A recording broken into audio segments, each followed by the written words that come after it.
Guys, let's talk. For the 100th, 1000th time, we have got to bring an end right now, not one more day, of fighters in a post-fight speech treating it as though they just won an Oscar. I want to thank so-and-so, and I want to thank this guy, and I want to thank all my teammates, and I want to thank my sponsor, and I want... Stop. You have to understand you were talking about the past when you do it in those terms. Always talk about the future. If you want to thank people, you could do that at the pre-fight press conference. Hey, I feel great. Camp was awesome. My teammates were there for me. Tough times, man. We were locked down. We did it together. Got my nutrition under control. That would be interesting and compelling in some ways. Wow, this guy's doing great. Whoa, listen to what he did with his diet. Whoa, he was getting some great sparring. And whoa, he just said he ran 6 miles 3 days a week. Wow. It would build a level of anticipation. Not the hugest, in all fairness, not the hugest, but it would be a positive if you did that at the pre-fight press conference, because now you're still talking about something that's in the future. The fight, which is in 2 days. When you thank somebody in your post-fight speech, you're now talking about the past, about something that already happened. If you just got to thank this guy, man. This guy just did such a great job, and you got to thank him. You're okay to do that, but there's a pre-fight press conference where that would be interesting to talk about how great camp was and all the people that you want to thank. And it's not a matter of guys don't know to do this. It's a matter of they don't have the balls. Nobody wants to go to a press conference and say, I feel great. They all want to feather the nest in case they fall. And they don't want to thank anybody and say camp was great until it's done and they got their desired outcome. It's brutal and it's annoying, and it shows that you don't understand the cycle. You can say whatever you want about Manning. You can say whatever you want about Elway. I'm buying myself some time because there's a guy playing right now and I can't think of his name. He was at New England and he just moved somewhere else. What is this quarterback's name? It's not Manning. Who is this big fancy quarterback right now? Come on. Good looking guy, tall, married to the model. I'm not playing dumb. It's not Manning. And it's not Favre. This is going to drive me crazy. Who is this quarterback for the Patriots? Tom Brady. You can talk all you want about them. Joe Montana was better than every one of them. Every single one of them.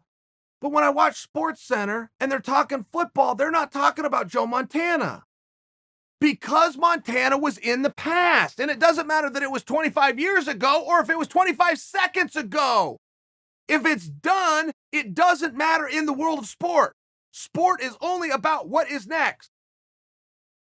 If you want to thank somebody, do it at the pre-fight. Be better if you didn't do it, quite frankly. I mean, it would just be better, but that's still the time to do it, okay? Please understand the cycle. You have a training camp. If you're on a main card, co-main, or main event, there is going to be built-in media marketing and PR, which is great. Use those opportunities. If you're not in one of those spots, you're talking to a .com. Good for you. Main card, co-main event, main event, you're going to have some built-in opportunities. Use those opportunities. Okay, great. Then the fight comes. Then you get a post-fight speech. Then you have about 48 hours. Okay, fight happens on Saturday. Sunday's going to be a little slow. Monday, there's going to be a recap, largely thanks to Ariel Helwani. Largely thanks to Luke Thomas. But there's some guys out there who do some stuff on Monday. Come Tuesday, that is a distant memory. That never happened. You will not be a headline because there's another show coming up that Saturday. So the cycle all begins for that, and it's those guys' turn. You must understand these steps. You have a very, very limited chance to steer your own career. Very limited, but you do have a chance. You do have a chance to influence. Number one thing in a post-fight speech is a call-out. Call out somebody and include the 5 W's. Who, what, when, where, and why. Don't forget the why. Don't just call for why. If everybody does that, though, then it's also going to be hard to stand out. That would be a much better blanket boilerplate. I want to thank this guy, and I want to thank this guy. nobody who I thanked ahead of time because I didn't know if they did a good job or not, but I got the win, so I guess they did, so I'm going to thank. It would be better. But I'm not saying that that's all that you have to do. You still want to stand out. You want to find your own spot, but you need to be doing it in a way that talks about the future. Some capacity, it has to talk about the future. Or there's just nothing there.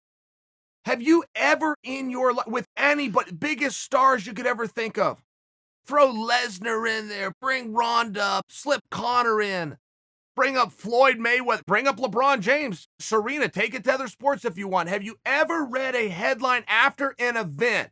A headline. Serena thanks coach. Serena thanks nutritionalists. Tiger Woods credits his caddy. I mean, have you ever read that post-fight? It's ridiculous. It's insane. It goes absolutely nowhere. It's not the first time we've had some level of problem like this. There was a time before Reebok when there were sponsors. Anybody could get a sponsor. You put a patch on, and everybody in their post-fight speech would only thank their sponsors. They grab the microphone. I want to thank this guy. I want to thank this guy. All of the usual suspects that were sponsoring the sport back then. Some of the guys didn't even know who their sponsors were, and their coach would hand them a cue card. They would grab the cue card and look at it to figure out what patches were on their shorts. It was so mind-numbingly boring while you're putting on a production. There's a sport, but there's a show happening. The sport is important to the athletes that are participating, but the audience is watching a show. It was so mind-numbingly, painfully boring that Dana had to hold a meeting. He had to hold a meeting, say, guys, do not do this. Here's what your sponsors get. Here is the exchange. They get some kind of visual exposure in exchange for some kind of compensation. They do not then get shout outs and thanked and airtimes. We're on a tight schedule. The window is very clear. Everybody gets the same amount of time. Joe Rogan comes over and talks to every 45 seconds. For 50 seconds, he's got somebody in his earpiece that he's wearing. In case you're wondering why he's got that earpiece, because somebody's telling him rap. We're moving to the next segment. Why? Because we're putting on a show. Thanking somebody after the fact, once you've got your desired result, you don't know if they did a good job or not, apparently. You didn't think to do it at the pre-fight press conference where it would have been appropriate? Where it would have tied in, where you would have said, I'm feeling great, here's why, here's who's responsible, I'm going to walk out there, I'm going to have a great performance. You didn't think to do that? Sure you did. You didn't have the balls to do that. You wanted to make sure that you left yourself some room. For one. That's not my overarching premise, though. My premise is it'd be appropriate because you're still talking about the future. The same reason SportsCenter covered football last night and did not cover Joe Montana, because he's not playing. It's the past. And that's just the way sports go. It's just the way that they go. But this sport isn't any different.